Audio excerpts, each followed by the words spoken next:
वापस आप लोगों का स्वागत है हमारे इस चैनल पे, जिसमें हम कर रहे हैं क्लास 12th की बायोलॉजी। और इसमें हम देख रहे थे ह्यूमन हेल्थ एंड डिजीजेस। और ह्यूमन हेल्थ एंड डिजीजेस में लास्ट टाइम हमने देख लिए थे बहुत सारी डिजीजेस जो एक हेल्थ को जो खराब कर सकती है। वो कौन कौन सी थी एक बार जरा दिखा देते हैं। टाइफाइड हमने देखा, pneumonia, common cold, amoebiasis, ringworm, ascariasis and elephantiasis, malaria के बारे में हमने जान लिया था। और साथ में हमने आपको बताया था इम्यूनिटी के बारे में कि इम्यूनिटी दो टाइप की होती है, एक होती है इन्नेट इम्यूनिटी और एक होती है पैसिव इम्यूनिटी। तो इन्नेट इम्यूनिटी में हमारे पास चार तरीके की इम्यूनिटीज हो सकती हैं, फिजिकली, फिजियोलॉजिकली और सेल्यूलर और साइटोकाइन। मतलब ये सारे बैरियर्स है इन्नेट इम्यूनिटी के। तो फिजिकल बैरियर कौन सा है इन्नेट इम्यूनिटी का? Which is skin and mucus. जो स्किन हमारी आउटर स्किन है और म्यूकस जो हमारी इनर स्किन में प्रेजेंट होता है। फिजियोलॉजिकल बैरियर की बात करें तो हमारे पास जैसे सलाइवा है हमारे माउथ में।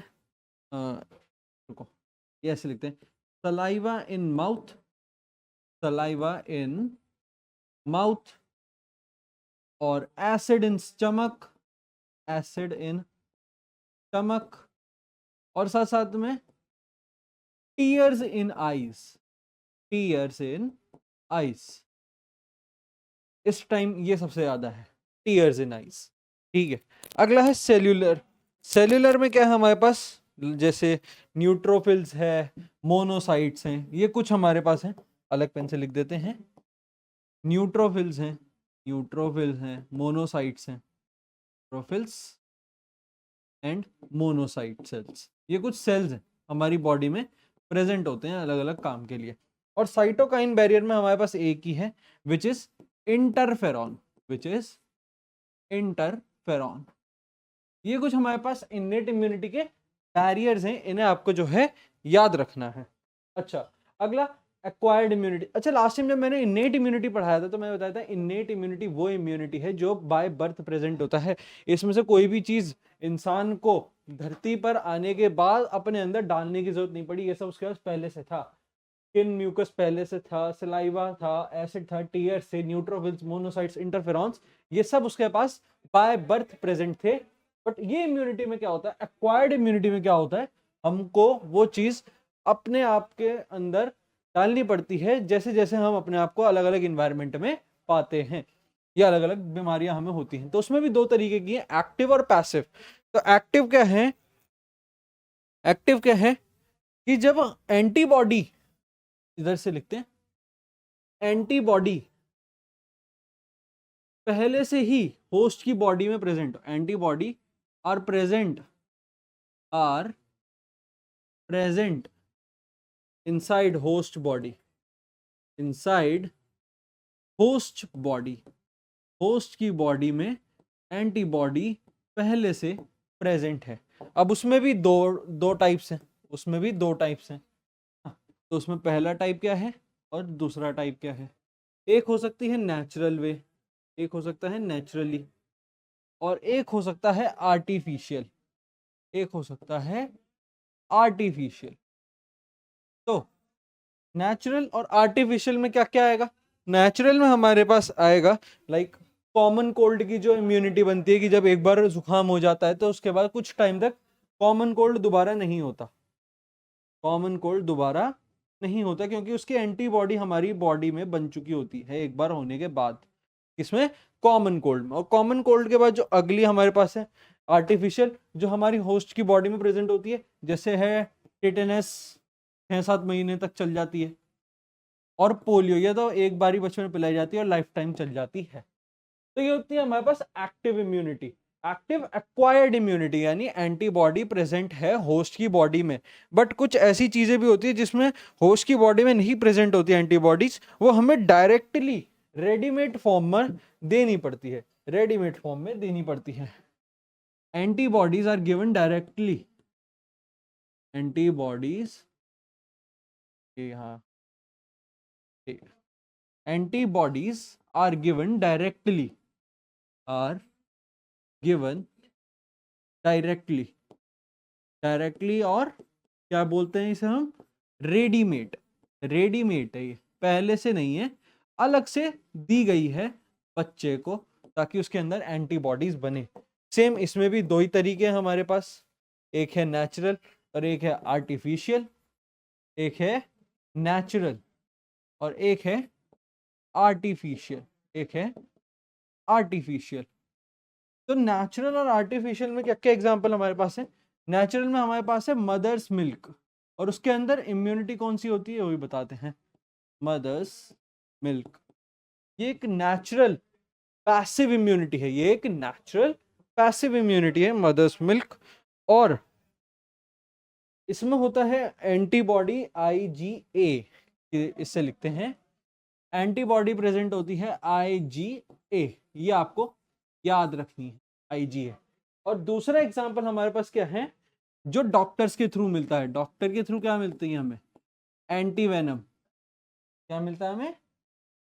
Antivenom, antivenom. ये हमारे पास कुछ पैसिव आर्टिफिशियल एक्वायर्ड इम्यूनिटी के एग्जांपल्स हैं। कॉमन कोल्ड का active acquired immunity, natural active acquired immunity, tetanus और polio artificial active acquired immunity, IgA natural passive acquired immunity and antivenom artificial passive acquired immunity. ये कुछ acquired immunity जो हम acquire करते हैं अपने लाइफ में। अच्छा, अब क्या होता है? रिस्पॉन्स होता है हमारी बॉडी का, रिस्पॉन्स होता है। जैसे अभी मैंने एग्जांपल दिया कॉमन कोल्ड का, कॉमन कोल्ड का एग्जांपल दिया। कॉमन कोल्ड क्या था? Natural active acquired immunity. मतलब अगर नेचुरली एक बार कॉमन कोल्ड हो गया और फिर खत्म हो गया, तो दूसरी बार कॉमन कोल्ड होने तक में वो जो राइनो वायरस है, राइनो वायरस से क्या होता है? कॉमन कोल्ड होता है, लास्ट लेक्चर में पढ़ाया था। तो राइनो वायरस अगर दोबारा बॉडी में एंटर करता है तो उसकी एंटीबॉडी पहले से तैयार है बॉडी के अंदर, उसकी एंटीबॉडी पहले से तैयार है, तो वो दोबारा एक्ट नहीं कर पाता, तो वो दोबारा उसको इफेक्ट नहीं कर पाता। when an antibody is already an antibody is already produced when, तो ये ऐसे नहीं लिखते, इसे थोड़ा सा लैंग्वेज चेंज करते हैं। produces antibody is produced, थोड़ा सा लैंग्वेज चेंज करते हैं। when an antibody is produced when a pathogen enters, when a pathogen enters inside the host for very first time,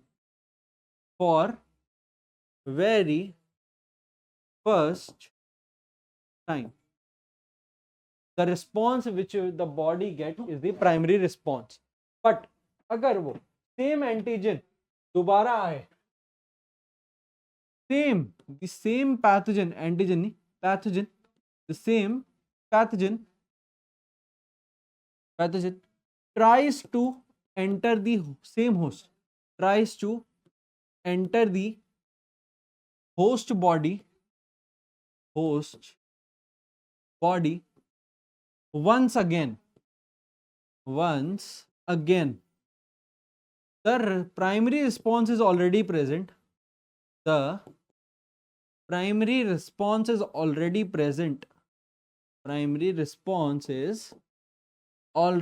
present, एक रिस्पॉन्स ऑलरेडी तैयार है।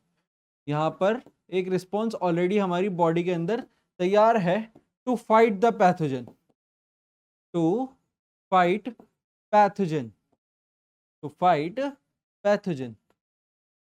वो वापस से एक्ट नहीं कर पाएगा। तो ये कौन सा हुआ हमारे पास? सेकेंडरी रिस्पॉन्स हुआ हमारा, सेकेंडरी रिस्पॉन्स हुआ। अच्छा, अब ये दोनों यहाँ पर थोड़ा सा हटाते हैं ना, ग्रीन लाते हैं। Both of these responses carried out by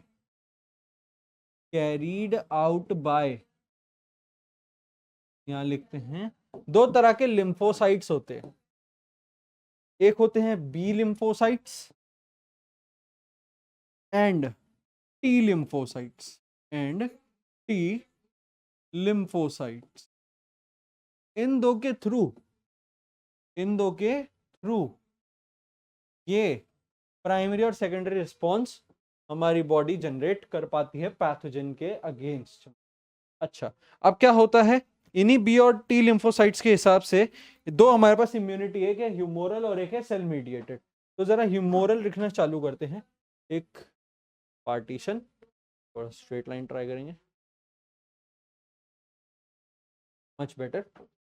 humoral, humoral immunity का क्या है, बी लिम्फोसाइट्स के थ्रू ये होती है, बी लिम्फोसाइट्स के थ्रू ये होती है, बी लिम्फोसाइट्स होते हैं।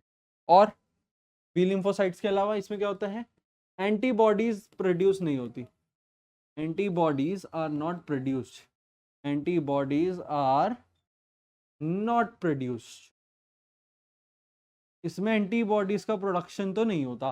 बी लिम्फोसाइट्स इसका मेन काम करते हैं। और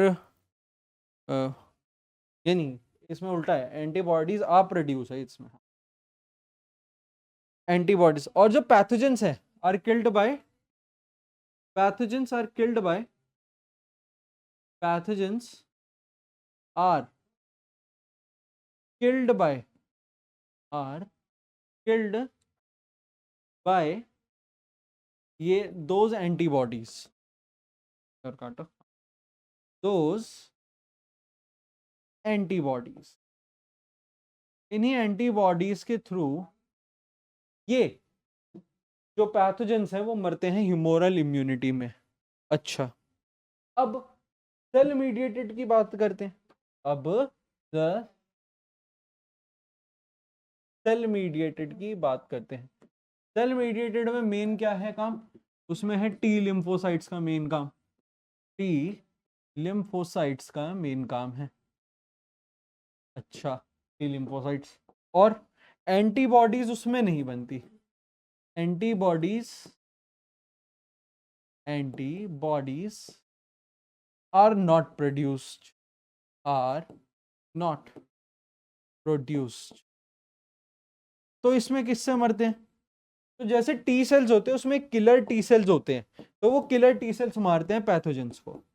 pathogens are killed by killer T cells, pathogen are killed by killer T cells, killed by killer T cells, killer T cells के थ्रू वो टी लिम्फोसाइट्स के अंदर जो प्रेजेंट होते हैं किलर टी सेल्स, उनके थ्रू क्या होता है, ये पैथोजन मर जाता है, उनके थ्रू ये पैथोजन मर जाता है। अब जरा एंटीबॉडी की बात करते हैं।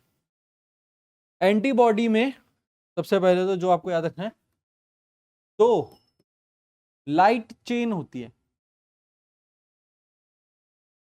दो लाइट चेन है, और आई गेस दो हैवी चेन्स हैं, दो हैवी चेन्स हैं, दो हैवी चेन, दो लाइट चेन और दो heavy chain.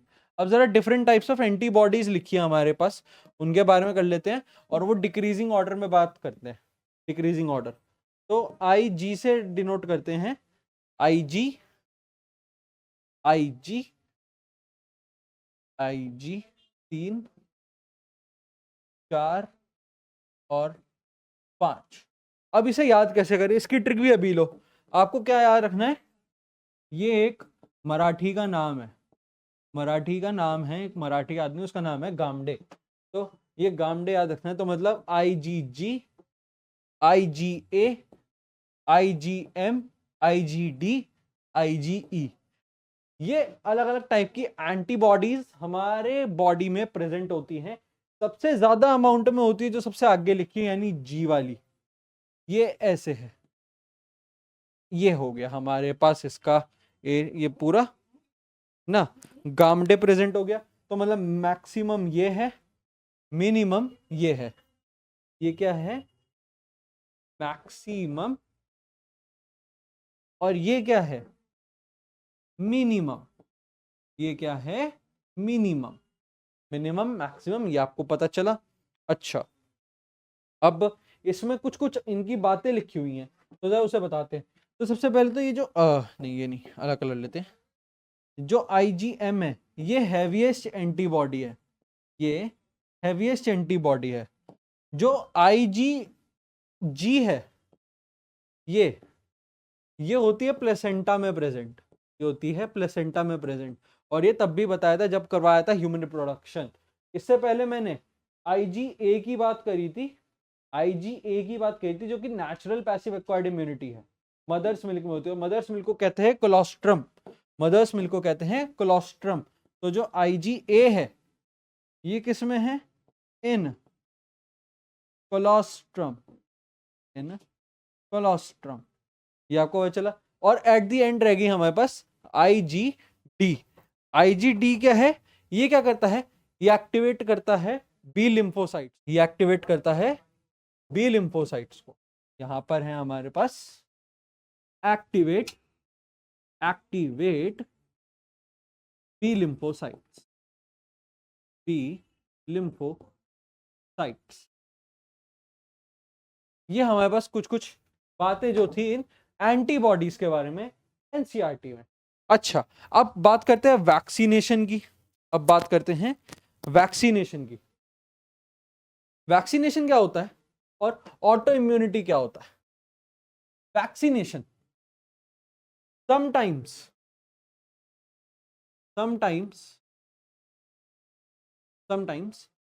a memory is created, a memory of B and T cells is created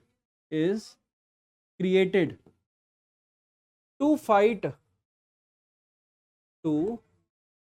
the pathogen,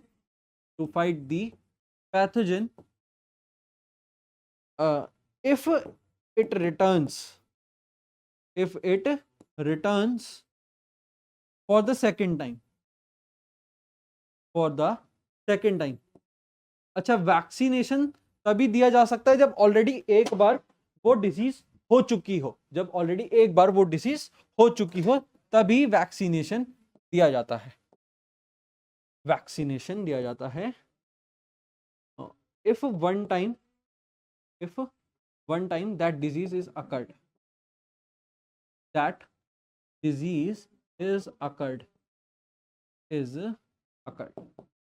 ये हो गया। अच्छा, अब ऑटो इम्यूनिटी क्या होती है? वैक्सीनेशन तो समझ में आ गया है ना। ऑटो इम्यूनिटी की बात करते हैं। ऑटो इम्यूनिटी क्या होती है? Sometimes due to genetic variation, यहां पर लिखते हैं sometimes due to genetic variation,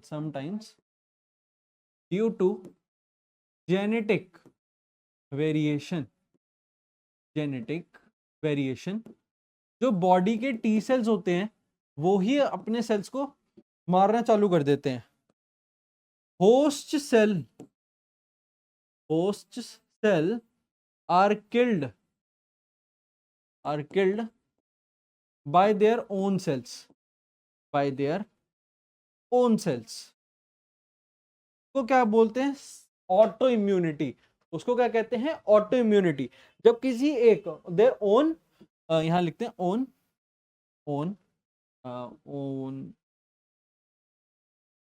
एक वर्ड आएगा इसमें, वो वर्ड याद नहीं आ रहा। By their own variable cells, own variants लिख देते हैं। तो ओन वेरिएंट्स, लाइक सपोज ये समझाते हैं, लेट सपोज ये बहुत सारे सेल्स हैं, ये आपस में लगे पड़े हैं, ये आपस में हैं, इधर झुंड में इतने सारे हैं। इसमें से जो ये बीच वाला सेल है ये खराब हो गया, और अब ये ऐसा कुछ हो चुका है। तो ये एक वेरिएंट बन चुका है किसका? जो डिजीज ट्रांसमिशन का है ना, the own variants of disease transmission,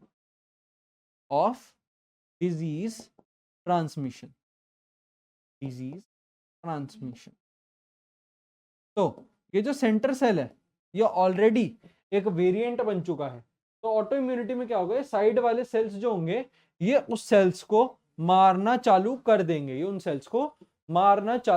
उसी वेरिएंट को मारना चालू कर देंगे। ये एक ऑटो इम्यूनिटी जनरेट करवाता है, क्योंकि जेनेटिक वेरिएशन की वजह से ये सेल तो चेंज हो गया, बट साइड वालों तो इसके इम्यून है और वो इसे ही मारना चालू कर देंगे और इसे अपने आप ही खत्म कर देंगे बिना किसी दवाई के, बिना किसी दवाई के। अगला है हमारे पास ह्यूमन इम्यून सिस्टम। इसमें हमारे पास तीन चीजें हैं। इसमें हमारे पास तीन चीजें हैं, lymph organ, lymph organ, lymph tissue, lymph nodes. Lymph organ, lymph nodes, lymph nodes और लिम्फ टिश्यू। लिम्फ टिश्यू, यहां पर है लिम्फ टिश्यू, ये हो गया lymph organ, lymph node, lymph tissue. अब जरा इन्हें अच्छे से जानते हैं। लिम्फ ऑर्गन्स की बात करते हैं तो लिम्फ ऑर्गन्स भी हमारे पास दो तरीके के हैं, प्राइमरी है और सेकेंडरी है। प्राइमरी है और सेकेंडरी है। तो उसमें क्या होता है, लिम्फ ऑर्गन का जो प्राइमरी है उसमें क्या होता है, मैच्यूरेशन, मैच्यूरेशन ऑफ, क्या मैच्यूरेशन किसका, maturation of lymphocytes, maturation of lymphocytes occurs here, maturation of lymphocytes occurs here, occurs here। Example की बात करें, एग्जाम्पल की बात करें तो है bone marrow, bone marrow. Bone marrow क्या होता है, फ्लूइड होता है जो बोन से एक्सक्रीट किया जाता है। और बोन मैरो के साथ साथ इसमें थाइमस ग्लैंड है, हमारे पास थाइमस ग्लैंड है और बोन मैरो है। अच्छा, अब यहाँ पर क्या होगा सेकेंडरी वाले में, है ना, सेकेंडरी में क्या होगा उसकी बातें करते हैं। इधर इससे रखते हैं, ये क्या करते हैं, प्रोवाइड करते हैं sites for interaction, provides sites, ये याद रखना है, for interaction, for interaction between antigen and pathogen, इसे हटा, between antigen and pathogen, and pathogen. अच्छा, अब इसमें दो एग्जांपल लिखते हैं हम, दो एग्जांपल लिखते हैं। इसके दो एग्जांपल क्या हो सकते हैं हमारे पास, लाइक स्प्लीन हो सकता है, स्प्लीन, टॉन्सिल हो सकते हैं, टॉन्सिल्स। हमारे जो टॉन्सिल्स है वो सेकेंडरी लिम्फॉइड ऑर्गन्स है, वो सेकेंडरी लिम्फॉइड ऑर्गन्स हैं, इतना आपको याद रखना है। अच्छा, अब लिम्फ नोड्स क्या होते हैं, लिम्फ नोड्स क्या होते हैं, ये होते हैं small solid structures, small solid structures. जरा लिम्फ नोड्स की बात करते हैं फिर स्प्लीन की बात करेंगे। स्मॉल सॉलिड स्ट्रक्चर्स, यहां पर लिखो small solid structures. In small solid structures में कहाँ होते हैं, इन स्मॉल सॉलिड स्ट्रक्चर्स ये कहाँ होते हैं, लिम्फेटिक जो सिस्टम है उसके प्रेजेंट, स्मॉल यहां लिखते हैं, चलो पहले लिख देते हैं फिर समझाते हैं। Present in different sites of, different sites of lymphatic system, of lymphatic system, lymphatic system। Different sites जो है लिम्फेटिक सिस्टम की, वहां पर ये स्मॉल सॉलिड स्ट्रक्चर्स जो होते हैं प्रेजेंट होते हैं। यहां पर अब क्या होता है इसके बारे में और लिखते हैं आगे, है ना। अब इन स्मॉल स्ट्रक्चर्स में क्या होता है, इन स्मॉल स्ट्रक्चर्स में क्या होता है, एंटीजन जो होता है ट्रैप हो जाता है, एंटीजन ट्रैप, एंटीजन ट्रैप कर लेता है, एंटीजन किसे, एंटीजन ट्रैप इन लिम्फ नोड्स, है ना, कहां हो जाता है, लिम्फ नोड्स में ट्रैप हो जाता है, इन लिम्फ, लिम्फ नोड्स में एंटीजन ट्रैप हो जाता है। फिर क्या होता है, एंटीजन तो वहां ट्रैप हो गया, स्मॉल सॉलिड स्ट्रक्चर्स जो प्रेजेंटेड डिफरेंट साइट्स पर लिम्फेटिक सिस्टम की, वहां पर एंटीजन जो है वो ट्रैप हो जाता है। फिर क्या होता है, एक्टिवेट करता है इम्यून रिस्पॉन्स को, activation of immune response, activation of immune response, of immune response, ये हो गया हमारे पास। अच्छा, अब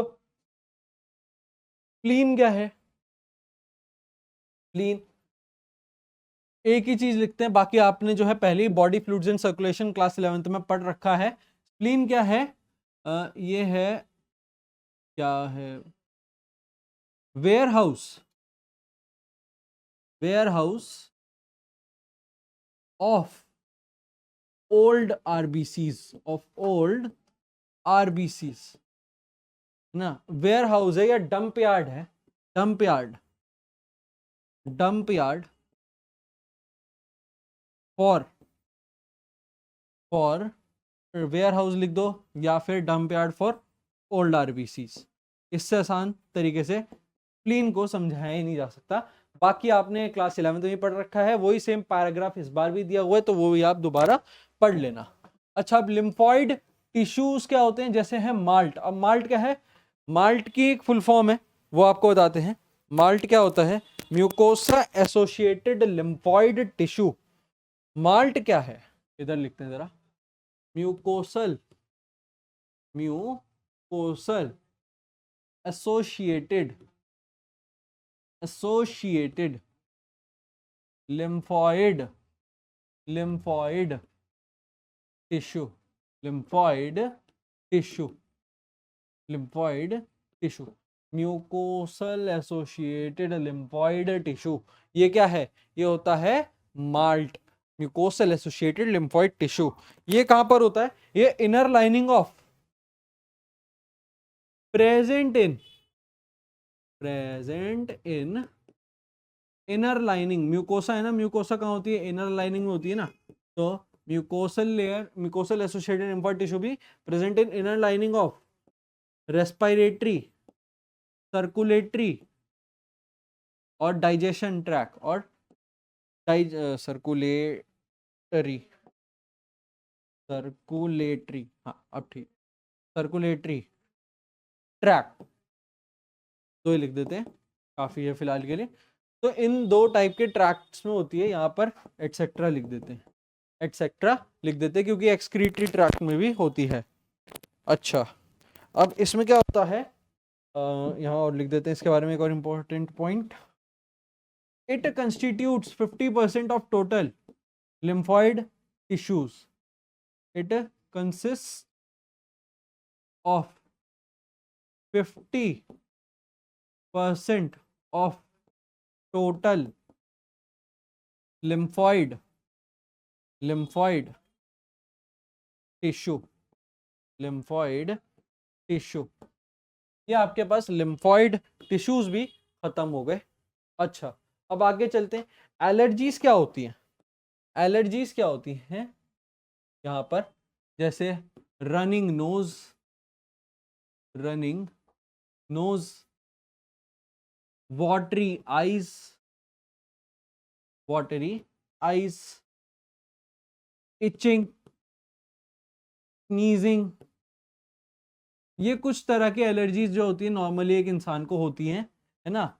और allergies can be done due to, allergies can be done, can be done due to,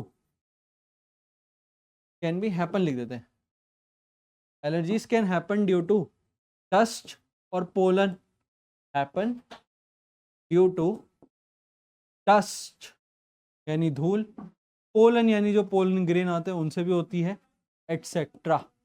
इन दो तरीकों से हो सकती है एलर्जीज। अच्छा, अब इसको रोकने के लिए क्या होता है, एक तो हमारे पास एंटीबॉडी ही प्रेजेंट होती है, एंटीबॉडी दिखाते हैं आपको एक बार, एलर्जीज में कौन सी यूज होती है, एलर्जी में heaviest IgD, I guess IgD होती है एलर्जीज में, आईजीई, अच्छा आईजीई होती है एलर्जी में। चलो, इससे ये भी आपको यहाँ पर पता चल गया, आईजी मिनिमम होती है। और इन एलर्जी ये एक और चीज जो वहां मिस आउट हो गई थी, अब बता दी, अब आगे इसके बारे में भी बता देते हैं।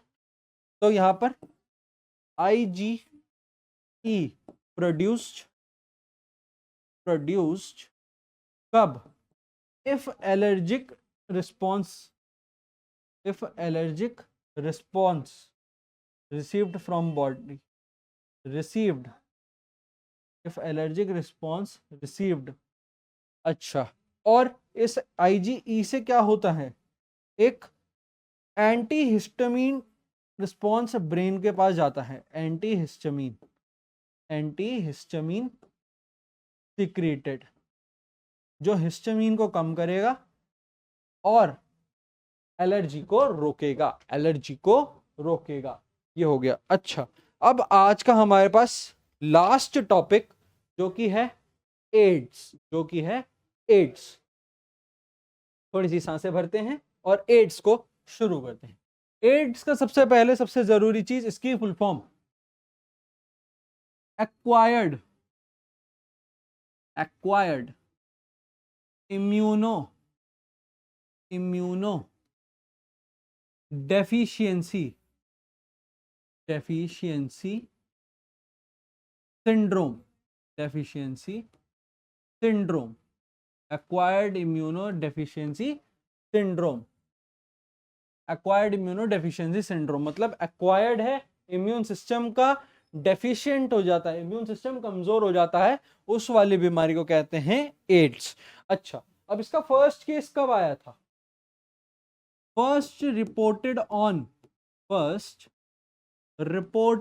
1981 इन 1981, फर्स्ट रिपोर्टेड इन 1981 और happens due to HIV, due to HIV मतलब ह्यूमन इम्यूनो वायरस। ये क्या है? इसकी फुल फॉर्म लिखते हैं, ह्यूमन इम्यूनो वायरस। ह्यूमन का इम्यून सिस्टम को जो खत्म करता रहे धीरे धीरे, वो क्या है? HIV वायरस है ना, ह्यूमन इम्यूनो वायरस। अच्छा, अब ये हो गया। और ये रेट्रो वायरस का मेंबर है, ये आपको चलो यहाँ बताने की जरूरत नहीं है। इसका डायग्नोस्टिक टेस्ट बताने की जरूरत है। इंपॉर्टेंट क्या है इसका? डायग्नोस्टिक टेस्ट मतलब कैसे डायग्नोज होता है, कैसे पता चलता है कि किसी बंदे को एड्स है। एड्स के लिए एक टेस्ट होता है जिसे कहते हैं एलिसा। एलिसा। अच्छा, अब इसकी फुल फॉर्म क्या होती है? एंजाइम लिंक्ड इम्यूनो सॉर्बेंट एसे। क्या क्या है? एंजाइम लिंक्ड इम्यूनो सॉर्बेंट और एंड में है एसे, एंजाइम लिंक्ड इम्यूनोसॉर्बेंट एसे। ये एलिसा का फुल फॉर्म है और ये डायग्नोस्टिक टेस्ट है एड्स के लिए। अच्छा, अब यहाँ पर जरा आपके पास एनसीईआरटी में दे रखा है ना कि कैसे तरीके से रेट्रोवायरस जो है वो बॉडी में जाता है और नए सेल के वायरसेस को बनाता है। बट इसके बारे में आपको जो लिखना है वो भी यहाँ पर अभी मैं बताता रहूंगा। तो सबसे पहले इसके बारे में बात करते हैं। जो रेट्रोवायरस है ये आरएनए है, ये आरएनए वायरस है और ये एनिमल सेल के पास जाकर चिपकता है और वायरल आरएनए को जो होता है ये सेल के अंदर भेज देता है। फिर वायरल आरएनए से वायरल डीएनए बनता है। कैसे? रिवर्स ट्रांसक्रिप्टेज के थ्रू ये हमारे पास डीएनए बना। वायरल डीएनए क्या करता है? होस्ट के जीनोम पर जाकर मतलब न्यूक्लियस के पास जाकर हमला करता है और अंदर जो है डीएनए भी है, न्यूक्लियस है। और क्या करता है? एक न्यू वायरल आरएनए प्रोड्यूस करता है। किस प्रोसेस से? ट्रांसक्रिप्शन प्रोसेस से। ट्रांसक्रिप्शन प्रोसेस से न्यू वायरस जो होते हैं वो प्रोड्यूस होने लग जाते हैं आरएनए के थ्रू। न्यू वायरस सेल्स यहाँ प्रोड्यूस हुए और फिर ये न्यू वायरस सेल्स क्या करते हैं? ये बाकी एनिमल सेल्स के पास जाते हैं। तो अब लेट सपोज ये एक रेट्रोवायरस था, ये आया एनिमल सेल के पास गया, यहाँ पर इसने आरएनए छोड़ा, फिर यहाँ पर डीएनए बना, डीएनए जाके न्यूक्लियस से लगा, यहाँ पर और आरएनएस बने, आरएनएस के बाद यहाँ से बाहर निकलते हुए तीन हमारे पास जो है वापस से ये यहाँ पर बन गए।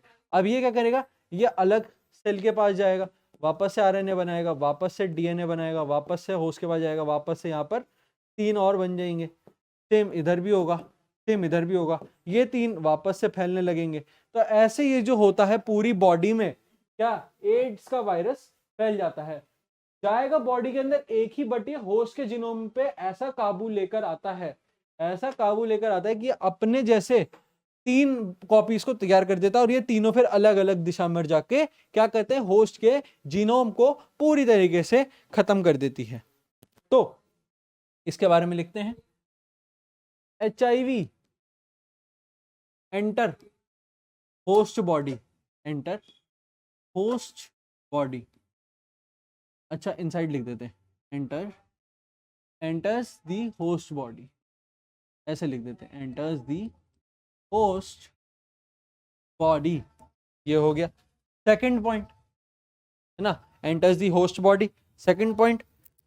अब यहां पर होंगे macrophages, macrophages produce viral cells, macrophages, macrophages produce viral cells on large scale, produce viral cells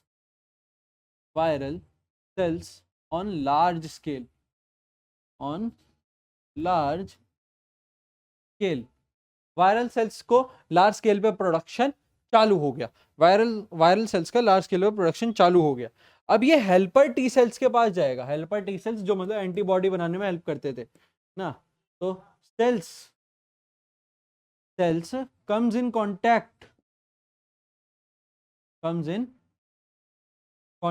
with helper T cells, contact with helper T cells and make their several copies,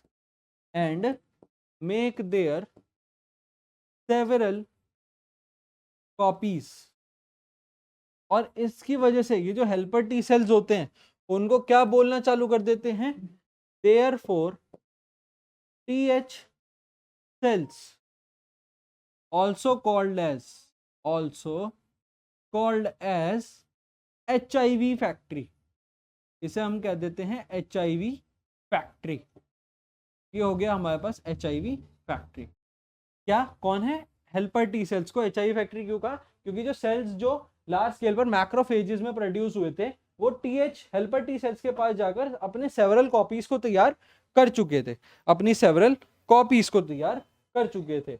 अब नेक्स्ट टाइम इसमें हमारा एक last topic और बचा है जो हम next video में कवर करेंगे, जिसमें हम जानेंगे कैंसर के बारे में, ट्यूमर के बारे में और कुछ ड्रग्स के बारे में। तो आज हमने बेसिकली क्या देखा, इम्यूनिटी क्या होती है और इम्यूनिटी को खराब करने वाली एक बीमारी जिसका नाम है एड्स। आज हमने एड्स के बारे में पूरा जाना, हमने लिम्फॉइड ऑर्गन के बारे में, लिम्फॉइड टिश्यूज के बारे में, लिम्फॉइड नोड्स के बारे में, और वैक्सीनेशन जाना, ऑटो इम्यूनिटी क्या होता है, और एंटीबॉडीज और अलग अलग टाइप की इम्यूनिटीज और रिस्पॉन्सेज के बारे में हम जान चुके हैं। नेक्स्ट टाइम हम देखेंगे tumour, cancer and drugs. Thank you so much.